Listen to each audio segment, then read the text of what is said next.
Hi, welcome to Roll and Reviews D&D Tips. I'm Dylan. And I'm Alex. And today we're going to be talking about character creation. Character creation is one of the first things that you're going to be doing as a player, making who you want to play in your adventure world. So by now, you should have a copy of your player's handbook. So this book has everything you need to make a statistical character. And if we go into the contents page, all on this page here, you have your classes, you have your races, and everything else that you need. But we don't need that right now, Alex, now do we? No, we don't. No. Today we're going to be talking about making a character that you want to play, making the person that you want to play. Yeah, this is really important because your character isn't just a number. It's not just statistics on paper that you're going to be rolling for. It's an actual person that you're going to be role-playing as for the whole campaign. So knowing not what you want to play, but who you want to play is really important for D&D. So one of the first things you need to do when making a character is to look at the classes and races for your character. Now, we showed you in the player's handbook, it has a list of all the classes and races, so you can reference those when making your character. Now, races are more of like what species your character is. So you could be human, dragonborn, dwarf, elf, that's kind of that whole column. Yeah, and for classes, you have things like barbarian, ranger, monk, cleric, and that's pretty much what you're going to do in the world, the skills and abilities that you have as a character.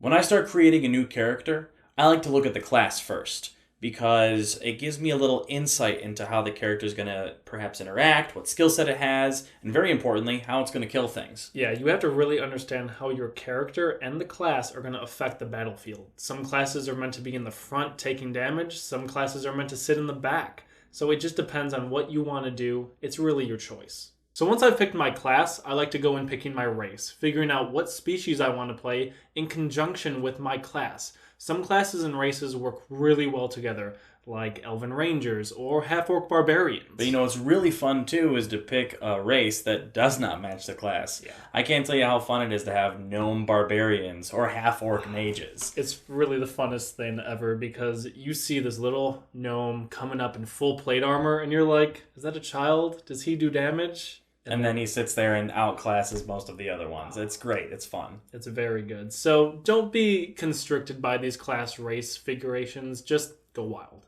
Once you feel comfortable with the class and race that you've chosen, it's time to look at how your party's going to view you and how the world is going to view you. Certain classes and races may not be seen in a very nice light. Yeah, social dynamics are really important when figuring out what kind of character you want to play.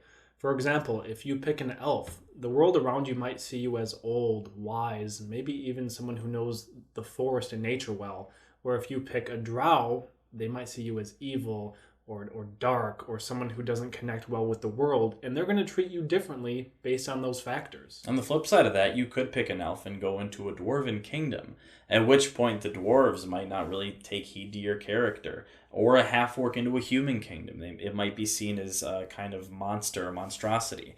All of these things are something to take into consideration when making your character. Yeah, and not to say, this really depends on the world that you're going to play. So your DM might have a world that has every class and race loving every class and race. But there are going to be some worlds that are going to have some heated discussions and heated alliances or possibly Hatred towards the other races, yeah. So it really just depends on where you're going to play. So once you've picked your class and race and you're going through your campaign world, don't worry if you're not exactly having fun with the character you picked, because you can always switch at any point with the help of your DM and your party. Yeah, it's very important to stay in communication with your DM. I remember I was playing a game where someone was playing a mage, and they just really didn't like the spells and keeping track of their slots and all of that goes with it. So halfway through, his character died, and he came back with a ranger that he completely enjoyed playing. It was a world of difference for him, and he finally started having fun in the game. Yeah, when picking a character, you want to be able to enjoy yourself. Everyone should be having as much fun as they can. So working with your DM and your party, if you're not having fun, well, they can help you out with that. Remember, when picking a character, it's not about what you want to play, it's about who you want to play.